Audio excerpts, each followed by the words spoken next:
A TV Faixa está apresentando uma série de entrevistas com os candidatos à Prefeitura do Rio de Janeiro. Nosso convidado de hoje é o deputado estadual Carlos Osório, do PSDB. Candidato, muito obrigado pela sua presença aqui na TV Faixa. Olha, muito obrigado a vocês. Um prazer estar conversando aqui na TV Faixa com os alunos e discutindo sobre o Rio de Janeiro. Candidato, por que você quer ser prefeito do Rio de Janeiro? Eu quero ser prefeito do Rio de Janeiro porque eu sonho em servir a minha cidade. Eu queria aproveitar essa pergunta para contar como é que hoje estou aqui na TV Faixa pleiteando o cargo de prefeito do Rio de Janeiro. Eu não sou um político tradicional. Eu sou uma pessoa que fez a minha vida na iniciativa privada, trabalhou muito, sonhou, empreendeu, construiu em várias áreas. Inclusive nessa aqui que você está abraçando hoje, eu fui o primeiro correspondente da CNN no Brasil, e isso no início dos anos 90. De lá para cá, eu trabalhei no mercado de cervejas e há 15 anos atrás eu fui convidado para participar de um sonho, o sonho de trazer os Jogos Olímpicos para o Rio de Janeiro. Esse sonho começou com um pequeno grupo de pessoas no Comitê Olímpico Brasileiro, numa época que ninguém acreditava que o Rio pudesse ser sede dos Jogos Olímpicos, que nós tivéssemos condições de vencer cidades da Europa, dos Estados Unidos e do Brasil. E a partir da vitória do Rio de Janeiro, quando girou aquela plaquinha e apareceu o nome do Rio de Janeiro, eu fui convidado para entrar na Prefeitura do Rio. E entrei na Prefeitura do Rio para servir, não por indicação política, nem por um acordo político. Eu fui convidado pelas minhas qualidades a servir minha cidade. Fui 4 anos secretário. Conheço cada canto do Rio de Janeiro, da Pontinha de Santa Cruz até aqui Botafogo, da Pavuna e Anchieta até a Barra da Tijuca. Eu me sinto preparado para ser prefeito do Rio de Janeiro. E entendo que nós, nos próximos 4 anos, teremos que enfrentar muitos desafios. E nós precisamos de um prefeito que conheça a cidade, que tenha interlocução com a iniciativa privada e que esteja pronto para finalmente colocar o Rio, de fato, de direito, no século XXI. O último IDEB, que é o Índice de Desenvolvimento da Educação Básica, mediu 5,3%. A meta para o fim do próximo governo é de 6,4%. O que o seu governo planeja para alcançar essa meta? Olha, primeiro vamos dar uma analisada no crescimento do IDEB, da nota do IDEB, aqui nas escolas municipais do Rio de Janeiro. No primeiro mandato do prefeito Eduardo Paes, eu fiz parte do governo do prefeito Eduardo Paes por 4 anos, houve um crescimento muito grande na nota do IDEB aqui na cidade do Rio de Janeiro. Políticas públicas importantes foram implementadas pela secretária Cláudia Costin, que era minha colega secretária, na área de educação. Só que agora, no segundo mandato, essa nota se estabilizou. Ou seja, nós perdemos a aceleração do crescimento e estamos com uma nota estabilizada. Se nós não mudarmos o foco na educação para dar mais precisão e trabalhar melhor, nós dificilmente alcançaremos essa meta no IDEB. Hoje nós estamos estagnados, é importante que a gente reconheça isso. Eu queria dizer para você o seguinte, qual é a nossa avaliação? A educação, talvez ela seja uma das mais belas missões do poder público. A educação de qualidade pública garante que um aluno que tenha o recurso para pagar uma escola particular, o pai pagar uma escola particular, esse aluno da escola particular não esteja em vantagem do que alguém que precisa do ensino público. Se você não tem ensino de qualidade, você começa a colocar teto no sonho das pessoas. E isso é uma coisa que nós precisamos acabar no Rio de Janeiro. A educação vai ser uma grande prioridade minha. Nós temos 85 mil crianças da cidade do Rio de Janeiro sem creche e pré-escola. E nós temos na educação do ensino médio, do ensino fundamental, as notas estagnadas. O que nós vamos fazer? Vamos investir maciçamente na creche e na pré-escola, não apenas construindo novas unidades, mas também trabalhando melhor a rede conveniada e incentivando empreendedores que queiram ser parceiros da prefeitura na rede conveniada, servindo as nossas crianças.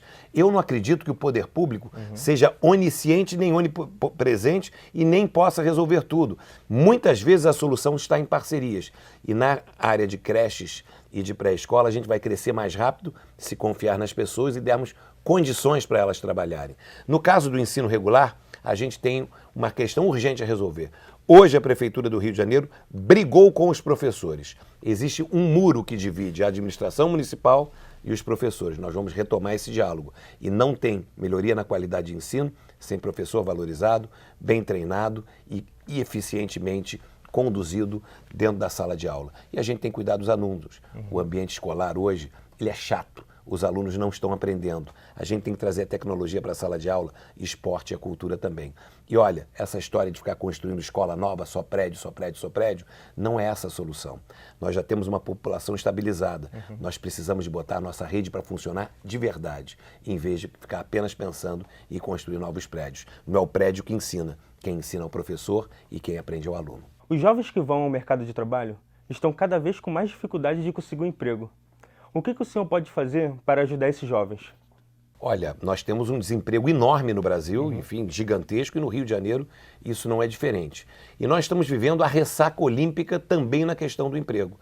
Agora, depois dos Jogos Olímpicos, nós perdemos quase 30 mil empregos diretos nas obras de infraestrutura que prepararam a cidade para os Jogos, e nós temos tendo um desemprego grande também nos serviços temporários que participaram nos Jogos, outros 30 mil empregos, e hoje nós temos um novo contingente de 60 mil desempregados nas ruas do Rio de Janeiro. Quem mais sofre com o desemprego é o jovem, não há nenhuma dúvida disso. O que o jovem precisa? Ter possibilidade de se qualificar e ter um mercado aberto para que ele possa empreender. O prefeito da cidade do Rio de Janeiro vai ter a responsabilidade de redirecionar a prefeitura rumo ao século XXI. Como é que vocês vão ter, jovens vão ter emprego nessa cidade? Aonde vão estar os empregos? Nas nossas vocações, na indústria criativa, no turismo, no lazer, no entretenimento, na cultura, na moda. Essas são as vocações do Rio de Janeiro. E também na indústria do ensino, também na indústria da saúde. Nós temos inúmeras potencialidades. Só que a prefeitura hoje, ela está sem agenda para o futuro. E o novo prefeito vai ter que pautar essa agenda, e o crescimento do Rio de Janeiro está nas nossas vocações. A gente vai precisar de um prefeito que tenha reconhecimento junto à iniciativa privada, que tenha credibilidade para captar novos investimentos. Não adianta a gente pensar que nós somos uma ilha, nós estamos no conjunto nacional, mas a Prefeitura do Rio pode sim fazer a diferença. E eu digo hoje para você, a Prefeitura não faz nada para um jovem como você poder obter um bom emprego. Ela não investe na formação profissional, e isso nós vamos mudar com parcerias, sempre trabalhando em parcerias, nesse caso com a iniciativa privada. As UPAs e as unidades de saúde em geral estão numa situação caótica. O que o senhor pretende fazer para reverter esse quadro? Olha, eu acabei de chegar do Hospital Municipal Salgado Filho no Meia, e você tem toda a razão. A saúde pública no Rio de Janeiro entrou em colapso. Falando com franqueza para você, hoje quem precisa da saúde pública no Rio só tem uma saída. Reza para não ficar doente, porque se ficar doente vai ter problema. E se a doença for grave, vai ter um problema muito grande. O que a gente vê na porta dos hospitais é absurdo. Eu não entendo como um gestor público pode conviver com uma situação caótica como essa.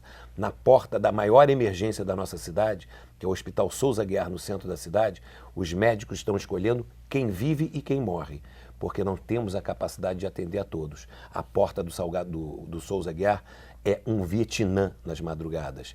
E aí o médico diz, olha, esse aqui bota para dentro que eu vou atender. Aquele ali, aguarda um pouquinho. Quando ele diz aguarda um pouquinho, ele sabe que provavelmente aquele paciente vai morrer por falta de atendimento. Isso tem que mudar, e tem que mudar mesmo. Por que estamos nessa situação?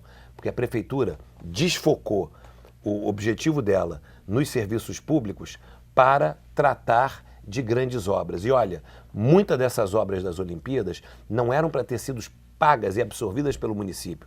Eu trabalhei no projeto, coordenei o projeto de trazer os Jogos Olímpicos para o Rio de Janeiro. Eu sei, porque nós participamos e decidimos quem iria cuidar de quê. O governo federal, suas atribuições, o Estado, suas atribuições, e o município com suas atribuições. O que aconteceu? No segundo governo da atual administração da prefeitura, o prefeito desfocou. Ele parou de pensar no bem do Rio de Janeiro e começou a pensar no seu futuro político. Queria ser presidente da República, ou governador, e ele decidiu, como é que eu faço para conseguir alcançar esse objetivo? Eu tenho que ser, ele na cabeça dele pensando, o único exclusivo dono dos Jogos Olímpicos. E aí ele pegou atribuições que eram do governo federal, trouxe para ele. Do Estado, trouxe para ele. Isso deixou a prefeitura pesada. E ele tirou 750 milhões de reais da saúde pública nos últimos 3 anos. Como é que a gente resolve isso?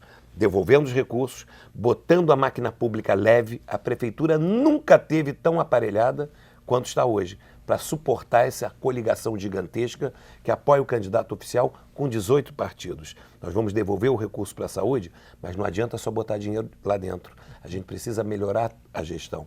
tapar os ralos que existem por onde os recursos escorrem. A gente tem que integrar melhor a nossa rede. Eu vou rever todos os contratos das organizações sociais e resolver um problema que é gravíssimo.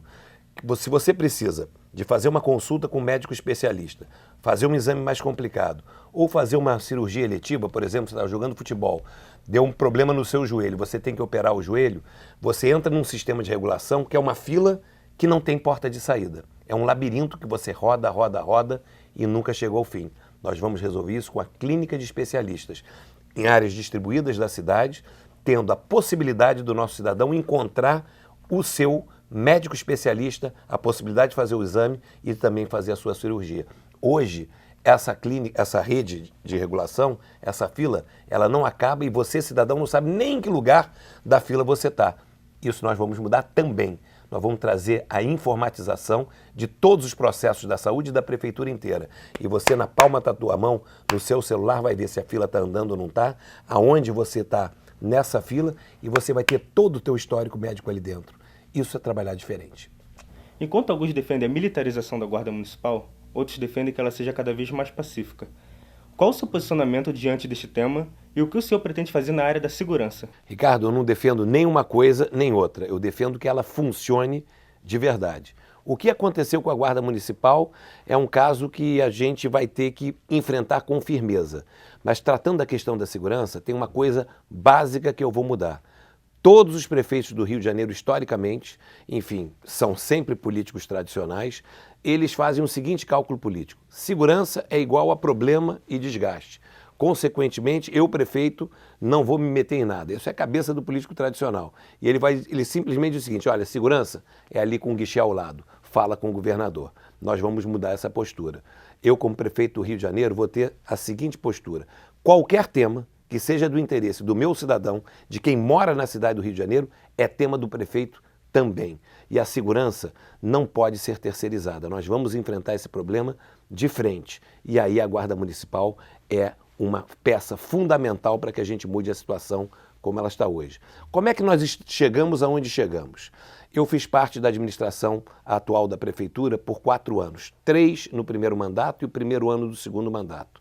E você vai se lembrar, enfim, todo mundo que está nos acompanhando, que a administração atual do prefeito Eduardo Paes, no seu primeiro mandato, começou com a bandeira do choque de ordem. Choque de ordem era a grande política governamental e o grande instrumento de comunicação com a população. A prefeitura aumentou o efetivo da Guarda Municipal, ela transformou os guardas em estatutários, ela criou programas interessantes, como a Unidade de Ordem Pública, que era um espelho da UPP no asfalto. Ou seja, você pegava uma área de grande movimentação, você estabelecia um programa de segurança zero, de tolerância zero, e a partir daí você melhorava a qualidade da segurança pela presença ostensiva da guarda naquele ambiente. Um pouco parecido com o que hoje acontece naqueles programas Lagoa Presente, Aterro Presente, Centro Presente, que é feito em parceria da Polícia Militar com a FEComércio. Tudo isso foi implodido. Hoje não existe nenhuma UOP funcionando. O prefeito, ele próprio, esvaziou programas que ele criou. Por quê? Cálculo político. Alguém em algum momento fez uma pesquisa que disse: ordenamento público é impopular. E ele resolveu liquidar um programa que ele começou. Cálculo político. Essa velha política, não contem comigo. Eu não sou um político profissional, eu não vivo nem de nem para a política. Eu estou aqui para servir. Eu sou um cidadão como você, enfim, que teve a oportunidade pelos seus méritos e topou e aceitou. Muita gente tem medo de entrar na área pública. Eu tive esse desejo, esse amamento e entrei. E não penso assim. Eu posso dizer 2 coisas que me diferenciam para a gente fechar o tema da Guarda Municipal. Eu não vou fazer como o político profissional faz, começar o governo a achar que o mundo começou no dia que eu tomo posse. De jeito nenhum, nós vamos manter todos os bons programas que estão em andamento na prefeitura. Eu não vou mudar a cor da prefeitura. O político tradicional assume, muda a logomarca do governo, troca a cor de azul para amarelo, para laranja, etc e tal, e muda nome de programa. Eu não vou fazer nada disso. Vou manter os programas e a Prefeitura do Rio vai continuar sendo azul e branco, porque essa é a cor da nossa bandeira. Voltando à Guarda Municipal. Nós não vamos militarizá-la e nem vamos distribuir rosas com os nossos guardas no meio da rua. Nós vamos transformar a Guarda Municipal num ente, num órgão eficiente, voltado para o cidadão, valorizado, bem treinado e bem equipado, e devolvê-lo às ruas para cuidar das pessoas e do patrimônio público. Nós temos uma vantagem hoje no Brasil, que foi a criação da lei e aprovação no Congresso Nacional da Lei 13.022, lei federal que criou o Estatuto das Guardas Municipais, que empoderou o guarda municipal. Antes dessa lei federal, o guarda municipal não podia prender ninguém. Um bandido assaltava uma senhora na praia de Copacabana, por exemplo, o guarda municipal imobilizava o bandido e tinha que ficar esperando o carro da polícia militar chegar para levar à delegacia. Com o novo estatuto, ele ganha poder de polícia para poder fazer essa prisão. Então, a capacidade de ação da Guarda Municipal na legislação federal foi ampliada. Você acha? O Rio de Janeiro tinha 2 anos, todas as cidades brasileiras tiveram 2 anos para atualizar esse estatuto e regulamentá-lo. Regulamentar e transformá-lo em vigor dentro da nossa cidade. Você acha que a Prefeitura do Rio fez isso? Não fez. O prazo já acabou no último 8 de agosto e nós não fizemos. Nós, como prefeito, 1º de janeiro de 2017, eu vou baixar a regulamentação da Lei 13.022, que empodera a guarda, vou devolver os guardas para as ruas, bem treinados, capacitados e equipados, conectados com a Polícia Militar, utilizando a inteligência, e vou reimplantar as unidades de ordem pública numa versão mais atualizada, garantindo tranquilidade nas áreas de grande movimento, nas praças públicas, na porta das escolas e nas áreas de interesse turístico. Isso vai resolver o problema da violência no Rio de Janeiro? Não, não vai, mas vai melhorar muito. Agora, a segurança pública não é só a Guarda Municipal e também não é só a polícia. A gente precisa de programas sociais e de educação na cidade e nas comunidades. A gente precisa que a Prefeitura do Rio volte a cuidar com atenção, recupere a nossa rede de amparo social, cuidando dos dependentes químicos, tratando do tema da população de rua, cuidando da ambiência urbana e da iluminação pública. São um conjunto de ações que fazem a melhoria da capacidade e a sensação de segurança. E nós não vamos nos omitir nesse tema. Nós vamos botar a Guarda Municipal de volta na rua para servir o cidadão. São 7.501 homens, quase o mesmo contingente que tem da PM nas UPPs. Esses homens hoje só estão correndo atrás de camelô, escondidos atrás do poste, dando multa de trânsito. Aliás, eu também vou acabar com a indústria de multas. É absurdo a gente ter uma cultura apenas punitiva e arrecadadora. A Guarda Municipal, no trânsito, ela vai ser preventiva e educativa. E eu vou acabar com todos esses radares escondidos.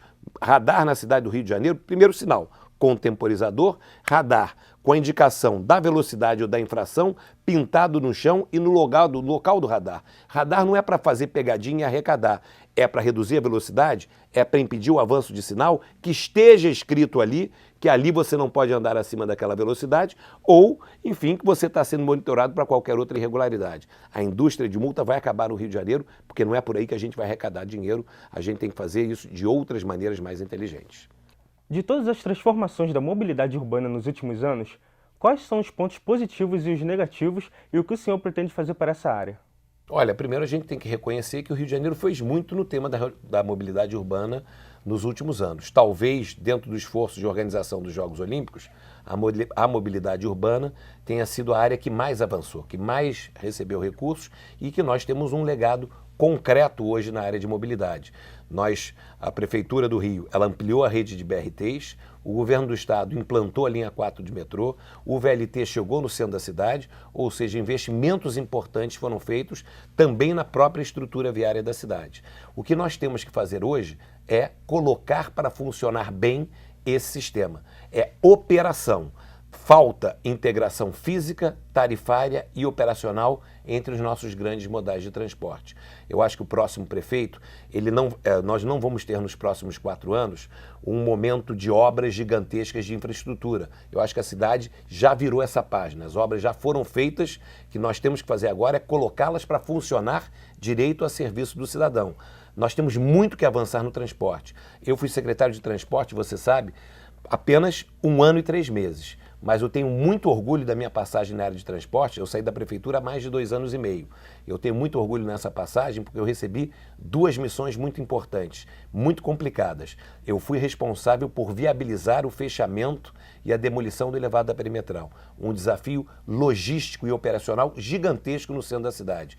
Eu assinei a portaria que fechou em definitivo o elevado Juscelino Kubitschek de Oliveira, que é o nome oficial da perimetral. Isso abriu um novo centro da cidade. E nós também implantamos, e o Rio foi a única cidade a implantar, o programa pleno de mobilidade da Copa do Mundo, com a construção do BRT Transcarioca, que liga a Barra da Tijuca ao aeroporto do Galeão. Agora, essa fase de grandes obras acabou. O BRT precisa, por exemplo, de ajustes importantes que não foram feitos. O BRT Transoeste, que liga Santa Cruz à Barra da Tijuca, nasceu com problemas que a prefeitura não endereçou a sua solução. Nós vamos encaminhar essa solução. E nós temos problemas operacionais no dia a dia do transporte também. Racionalização das linhas de ônibus implantada pela prefeitura. Absurdo. A prefeitura implantou um programa de racionalização das linhas de ônibus sem conversar nada com ninguém. Um dia, você está no ponto de ônibus, faz o sinal, não passa o ônibus, cadê o ônibus? Chega mais gente, você descobre que o ônibus não vem, que a linha acabou, foi cortada ou foi encurtada no ponto de ônibus esperando por eles. Isso é um absurdo, isso foi feito de maneira errada, apenas para tentar forçar o pagamento de uma terceira passagem. Enfim, isso a gente vai terminar no dia 1º de janeiro de 2017. Nós vamos fazer um decreto suspendendo o processo de racionalização, determinando a sua revisão e, a partir da revisão desse projeto, andar para frente. Agora, uma coisa estruturante que nós precisamos investir no Rio é o seguinte: transporte por trilhos. A Prefeitura do Rio nunca foi parceira do Estado na expansão do metrô. O Estado hoje está quebrado. A expansão do metrô ela é fundamental para a mobilidade da cidade do Rio de Janeiro. Nós não podemos permitir que o processo de expansão do metrô seja paralisado. E a Prefeitura do Rio tem mecanismos para fazer isso em conjunto com o Estado e a iniciativa privada. Vou dar um exemplo. Metrô de Hong Kong. Em qualquer lugar do mundo, o crescimento do metrô gera valorização imobiliária. Como a prefeitura que regula o uso do solo, nós podemos nos apropriar de parte dessa valorização imobiliária para financiar a própria construção do metrô. É um famoso ganha-ganha. Se o metrô chega naquele determinado bairro e aquilo valoriza o entorno da área de abrangência do metrô, vamos capturar parte dessa valorização através de mecanismos que hoje a legislação permite e que foram utilizados, por exemplo, no programa Porto Maravilha, para fomentar o crescimento do próprio metrô. É assim que as grandes cidades do mundo fizeram nos tempos modernos. Nós não vamos nos omitir e seremos parceiros do Estado na expansão do metrô e na qualificação da rede de trens suburbanos. A gente pode, por exemplo, ter um programa de enterramentos de estações de trens no centro do bairro, pago também. Você imagina o centro do Meier, o centro de Madureira, sem o muro da linha do trem. A ambiência que você tira, que você cria, é a qualidade de vida que você gera. E mobilidade também é política de urbanismo. Nós vamos focar o adensamento e dar os incentivos para que a cidade cresça, não se expandindo para áreas distantes sem infraestrutura, focando nas áreas de infraestrutura e principalmente nas áreas do eixo de transporte de alta capacidade. Olha, transporte e mobilidade é qualidade de vida. E eu posso dizer para você com muita franqueza, as cidades vencedoras do século XXI serão aquelas que melhor resolverem o desafio da mobilidade urbana. E a mobilidade urbana tem que estar no centro da nossa agenda. Não agora numa fase de obras gigantescas, mas sim numa fase operacional de incentivo ao uso de outros meios de transporte, como por exemplo a bicicleta e a integração melhor entre as modais. Os desafios são enormes, mas as oportunidades também. Candidato, muito obrigado pela sua participação aqui na TV Faixa. Agradeço muito e queria dizer a vocês que estou à disposição. E vocês jovens que estão acompanhando a gente aqui na TV Faixa, eu queria dar só um recado para vocês. Eu sou de uma geração que viveu um momento muito difícil do Rio de Janeiro quando a cidade faliu no final dos anos 80. Muitos dos meus amigos se mudaram para São Paulo ou para fora do Brasil. Hoje o Rio de Janeiro vive um momento de desesperança. Eu digo a vocês com franqueza, não desistam do Rio de Janeiro. Nós temos todo o potencial e as possibilidades de transformar o futuro dessa cidade, apostando em vocês e nas nossas vocações. O Rio de Janeiro vai ser do tamanho dos nossos sonhos e, para isso, a gente tem que começar com alternância de poder. A alternância de poder nessas eleições será muito importante para que a prefeitura possa ficar leve de novo, sem aparelhamento político, e a gente possa redirecioná-la para o interesse teu, Ricardo, e de todos vocês que nos escutam. Muito obrigado.